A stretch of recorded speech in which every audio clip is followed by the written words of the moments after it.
With the announcement that the next GTA is actually in development, I thought it would be fun to share some of my personal thoughts on what I expect for the game and everything leading up to the game's release. But before we continue today's video, I have to talk to you about my new favorite internet browser, Opera GX. Opera GX is the go-to browser for all your browsing needs. Whether you want to look up how to get past a section in a video game, or you want to look up a picture of Miss Baker, Opera GX can do it all. GX Control allows you to determine how much RAM and CPU you want to use, so you never have to download more RAM and worry about losing frames in your video games. The network limiter allows you to limit the amount of bandwidth the video you're watching in the background will take up if you're someone with an internet speed from the 15th century. You won't have to worry about lagging your face off ever again. The sidebar allows you to enable quick access to apps like WhatsApp, Discord, Instagram, Twitter, and even your crypto wallet, so you can check on those much beloved NFT screenshots.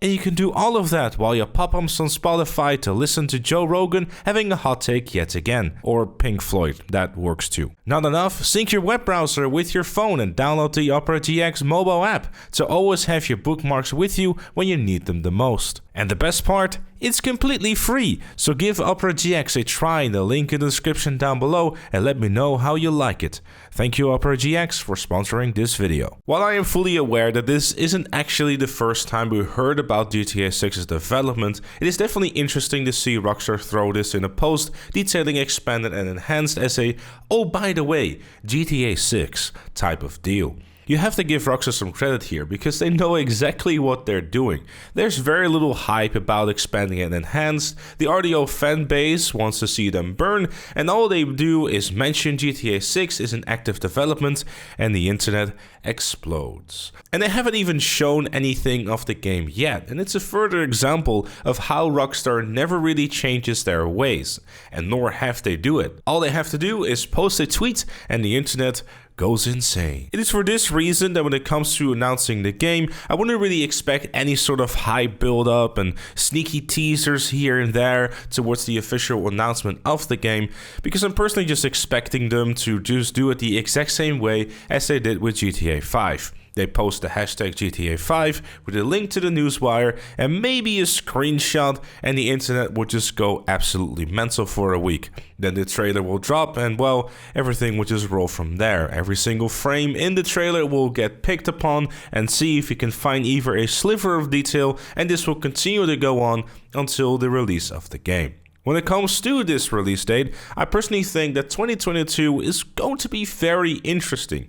Based on a few things that we know thus far from leaks and rumors, and also what we can learn from the past, we can safely assume the game will likely come out next year, probably in a September to November timeframe. Why? Allow me to explain. GTA 5 got announced on October 25th, 2011. The first trailer dropped on November 2nd.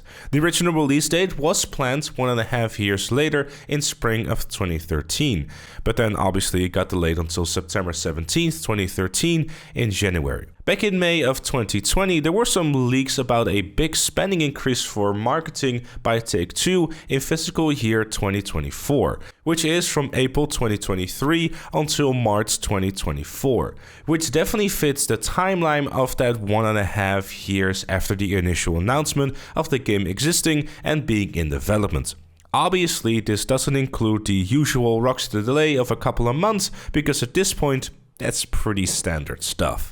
As for the game itself, personally I'm expecting the location of the game to be in Vice City, for the simple reason that we've had a rework of Liberty City in GTA 4 and a rework of Los Santos in GTA 5. So the obvious next step would be Vice City in GTA 6. This doesn't mean that we'll get a small map, because it is called Vice City won't mean it will just simply be 2 islands and that's it. If you look back at GTA 4 and GTA 5's maps, they were completely different than the originals in terms of scale, size, and looks. So I wouldn't be surprised if we get like some swamp type of areas and whatnot. Heck, maybe we could even go hunt for some alligators.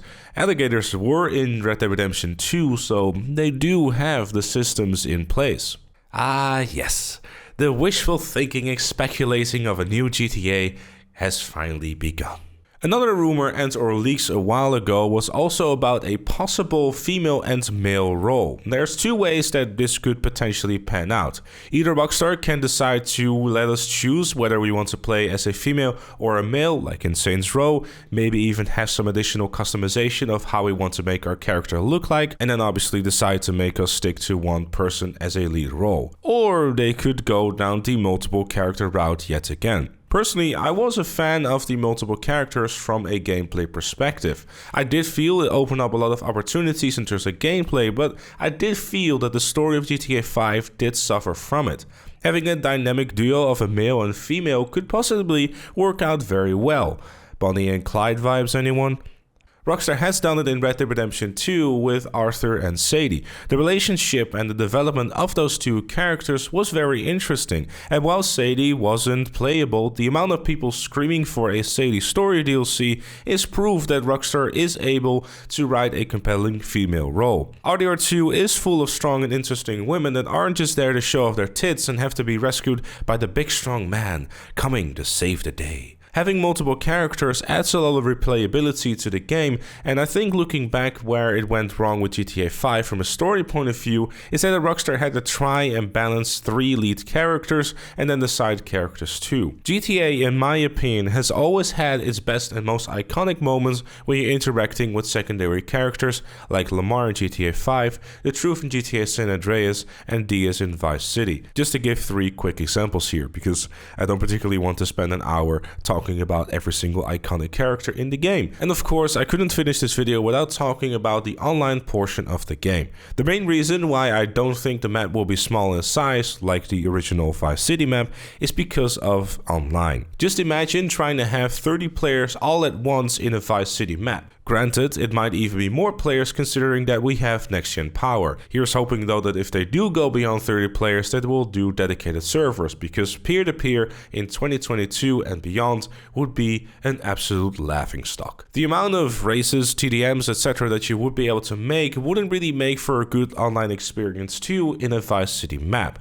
I know some, if not most of you watching this are probably just focused on the single player side of the game right now, but realistically, most of the time by most people that are going to play GTA 6 is going to be spent in online. So obviously the game is going to be built with that in mind too. Rockstar has a lot of lessons from previous titles that they can learn from. They have managed to find the right way with DLCs in GTA Online, but the infrequency of the updates isn't really helping the game at the moment.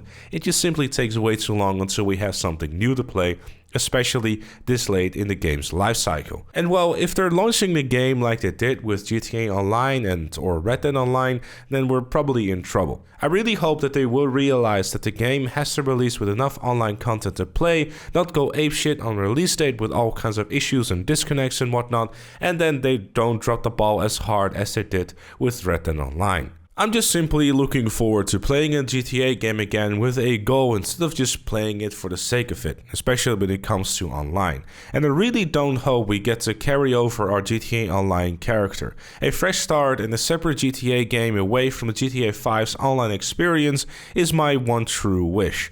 I don't want to start day 1 with 30 million in my bank and an Oppressor Mark II coming from my booty hole. But those are just some of my thoughts. Of course, I'd love to know what you think down in the comment section down below. Leave a like if you enjoyed, subscribe for more, and if you really like what's seen on the channel, please do consider becoming a member, like Chloe, Robert, Madman Dakota, and Shapeshift Gaming. Thank you again for watching, and I'll see you all later.